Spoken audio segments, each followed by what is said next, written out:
Greetings everyone, welcome to Chess Advance. This is game 12 of World Chess Championship 2023 after 4 games ended in a draw where Nepo was leading, and in game 8 Ding had some chances but due to time pressure he was not able to convert them to a win.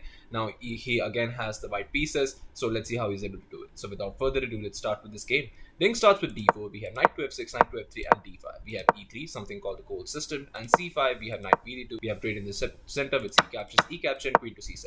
We have c3 and bishop to d7, and instead of this bishop to d7 there was a game where knight to c6 was played, so definitely Ian came prepared and definitely has something up his sleeve. Bishop to d3 and just knight to c6, and now here Ding castles and bishop to g4, just spinning that knight but not caring about it, just rook to e1, and after e6 just knight to f1, removing that knight to a better square, and bishop to d6. We have bishop to g5, and normally in this position you'll see a move like a move with the knight back. You definitely don't want white to mess up your pawn structure, but surprisingly that's exactly what Nepo goes for, because Nepo just simply castles in this position.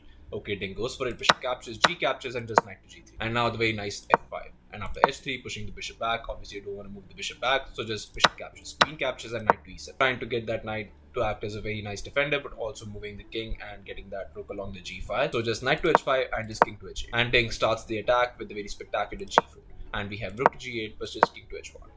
And here Nepo goes for knight to g6. He's definitely eyeing that h4 square, and the best way to go for this is just to go for this rook to g1. And now if you face the move with knight to h4, you go for this queen to e2, and after f4 you have knight to c6, and you have this swish and swoop with f3 attacking the queen, and once the queen moves you have rook to g7 and knight h5 attacking the rook once again, and rook to g5, and mostly you'll see something like c4 in this position, and after d captures you have rook to c1.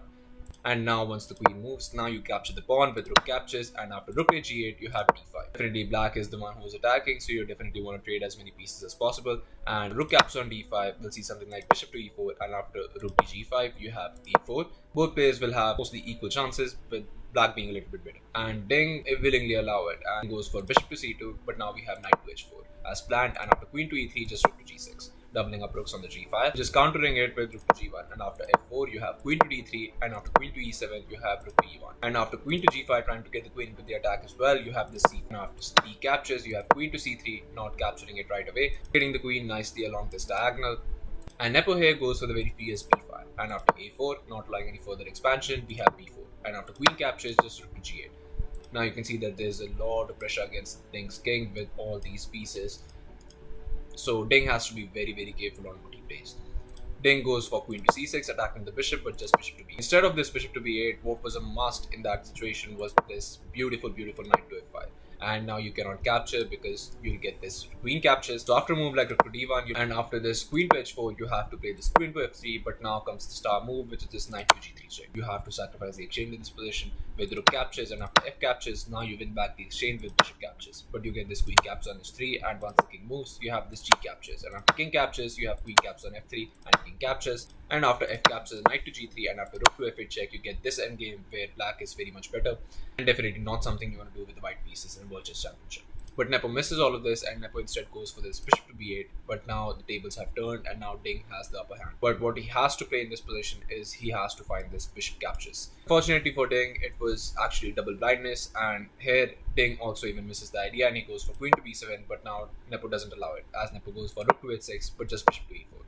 Not allowing any knight jumps when the queen moves, and after rook to f8 you have queen captures on b4, and after queen to d8, queen to c3, getting the queen nicely along this diagonal, but just knight to d6. Now that knight will serve as a very nice defender, but you can see that this rook is stranded on that h6 square, but maybe there could be some plans of sacrificing the exchange with the rook captures on h5, so let's see how it goes. Now Ding goes for bishop to g2 but just queen to h4, and after rook to e2, here what he has to find is he has to go for this bishop to d6, and after b4 you go for this queen to g5, and after b5 you go for this knight to e7, and even if you go for this d5 check you have this e5 blocking, and after a5 those pawns are marching forward. It definitely looks scary, but that's the best defense that Nepo has in this position. After a move like rook to g8, yes, you will have a pass pawn on the b file, but all of this pressure against your king, it's going to be very much difficult to convert that into a victory. But instead of all of this, Nepo misses all of this, and Nepo instead goes for f5 instead, but it actually blunders the game on the spot. So pause the video and try to find the best move for Ding in this position while I give you a couple of seconds.